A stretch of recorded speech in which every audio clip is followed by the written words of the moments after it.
দেখ, কঠিন একটা জিনিস মিস করে ফেলাইছি।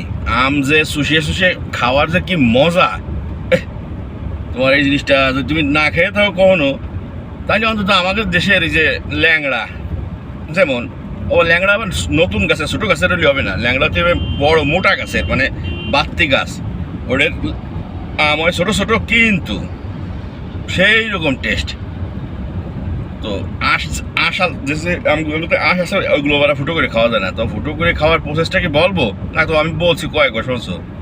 যদি এটা টেস্ট না করো, তাহলে জীবনে আসলে একটা টেস্টের থেকে দূরে থাকবা। যে রে কি সুন্দর বসে 10-12টা আম পকেটে নিয়ে, ট্রাউজারে বইরে নিয়ে, বিশ্বকাপ ফুটবলের সময় ওই যে ইউনিভার্সিটি থাকতে সবার পিছনে বসে থাকতাম। কেন সবার সামনে বসতে পিছনে কে? আমি না একটু পিছনে বসে তেমনি মোবাইল চাপা করতেছি তারা। কিন্তু আমার তো উদ্দেশ্য হয় আমি একটা আম ষষ্ঠী খাচ্ছি, খেলা দেখছি, 1 ঘন্টা শেষ, আমার আম খাওয়া শেষ। তো এই যে আম নিয়ে বেরোইছি, মানে ফুটো করবো চসবো, তার আগে চিন্তা তোমার একটু বইলে নি খাইছো কিনা। একদিন ফুলের বনে একটি গোলাপ তুলতে, কাটার আঘাতে রক্ত ঝরেছিল,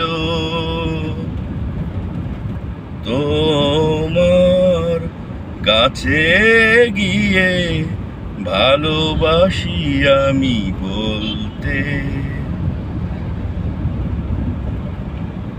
এত অচেনা কেন মনে হয়েছিল,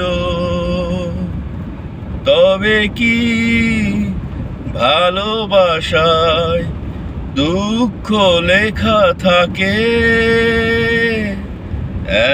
একদিন ফুলের বনে একটি গোলাপ তুলতে,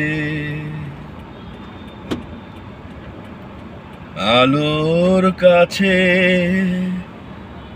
দুহাত মেলেই ধরতে, কালো আধার এসে ভরে দিল সে, তবে কি আলোর মাঝে এতটা অন্ধকার থাকে? একদিন ফুলের বনে একটি গোলাপ তুলতে, কাটার আঘাতে রক্ত ঝরেছিল, তবে কি ভালোবাসায় দুঃখ লেখা থাকে? একদিন ফুলের বনে একটি গোলাপ তুলতে।